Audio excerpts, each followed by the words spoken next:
उत्तर प्रदेश के एक पुराने कस्बे माधवगढ़ में एक जर्जर हवेली थी जिसे लोग शर्मा कोठी के नाम से जानते थे। कभी यह हवेली बड़ी रौनक से भरी रहती थी, पर अब टूटे फूटे दरवाजे, झाड़ियों से ढका आंगन और गिरी हुई छतें इसे एक कब्रगाह जैसा बना देती थी।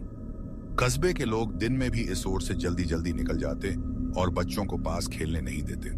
कहते थे कि इस हवेली का आखिरी कमरा मनहूस है।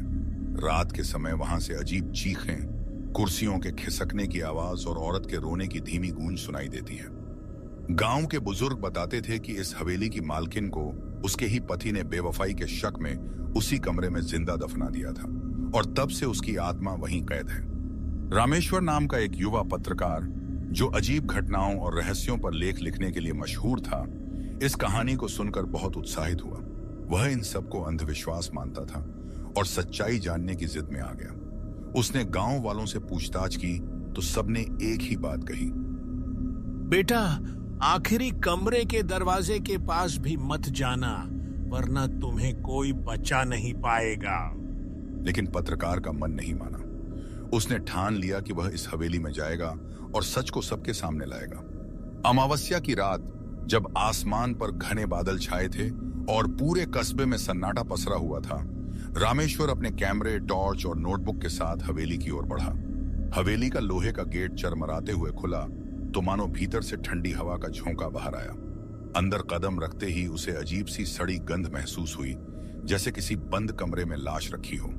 दीवारों पर पुराने चित्र लटक रहे थे, किसी में कठोर चेहरे वाला आदमी, किसी में लाल साड़ी पहने औरत, जिनकी आंखें मानो अंधेरे में चमक रही थी। रामेश्वर का दिल धड़क रहा था, पर उसके मन की जिज्ञासा डर पर भारी थी। धीरे धीरे वह सीढ़ियां चढ़कर ऊपर पहुंचा। हवेली के भीतर हर कदम के साथ फर्श चरमरा रहा था और ऐसा लग रहा था जैसे कोई पीछे पीछे चल रहा हो। उसने कई बार मुड़कर देखा, लेकिन वहां केवल खालीपन था। मंजिल पर पहुंचते ही उसके सामने वह मशहूर दरवाजा था।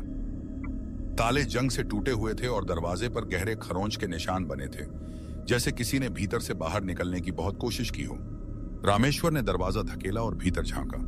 अंदर घुप अंधेरा था। टॉर्च की रोशनी डालते ही उसने देखा कि कमरे के बीचों बीच एक पुरानी झूलने वाली कुर्सी रखी थी और वह अपने आप धीरे धीरे हिल रही थी। उसके पास एक टूटी हुई अलमारी थी जिससे हल्की सी ठंडी हवा निकल रही थी। कमरे का तापमान अचानक इतना गिर गया कि रामेश्वर की सांस से धुआं निकलने लगा। तभी उसे पीछे से धीमी आवाज सुनाई दी, क्यों आए हो यहाँ? उसने तुरंत टॉर्च घुमाई, लेकिन कमरे में कोई दिखाई नहीं दिया। तभी दीवार पर एक औरत की परछाई उभरी। यह परछाई धीरे धीरे लंबी होती गई और इंसानी आकार लेने लगी। सफेद कपड़े, बिखरे हुए बाल और लाल चमकती आंखें, मानो मौत सामने खड़ी हो। रामेश्वर के हाथ से कैमरा गिरते गिरते बचा। वह कांपते हुए बोला, तो तुम कौन हो? औरत की परछाई ने धीमी, डरावनी आवाज में कहा, मैं इस हवेली की मालकिन थी। मेरे पति ने शक के नाम पर मुझे इसी कमरे में जिंदा दफना दिया। मैं चिल्लाई, रोई, पर किसी ने मेरी मदद नहीं की।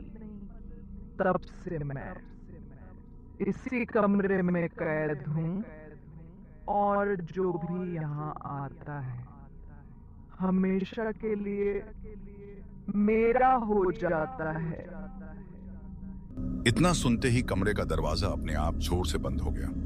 रामेश्वर ने भागने की कोशिश की, पर दरवाजा जैसे सीमेंट की दीवार बन चुका था। उसने कैमरा उठाकर लगातार फ्लैश किया। हर फ्लैश में उस औरत का चेहरा और नजदीक आता दिखता। पहले धुंधला, फिर साफ, फिर एकदम भयावह। उसकी आंखों से खून की धार बह रही थी, होंठ फटे हुए थे और वह दांत पीसते हुए हंस रही थी।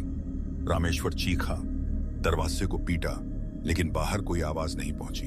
उसकी चीखें धीरे धीरे कमरे के भीतर ही गूंज बनकर रह गईं। गांव वाले अगले दिन सुबह जब हवेली के पास गए तो गेट बाहर से बंद था, लेकिन जमीन पर रामेश्वर का कैमरा और टॉर्च पड़ी मिली।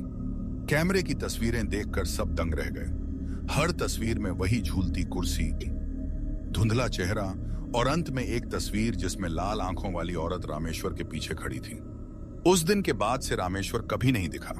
गांव वाले कहते हैं कि अब हवेली के उस आखिरी कमरे से दो आवाजें आती हैं, एक औरत की सिसकियां और दूसरी एक नौजवान की मदद की चीखें। रात के अंधेरे में कई लोगों ने कमरे की खिड़की से दो परछाइयां साथ साथ झूलती कुर्सी पर बैठी देखी हैं। शायद रामेश्वर अब उस हवेली का हमेशा के लिए हिस्सा बन चुका है।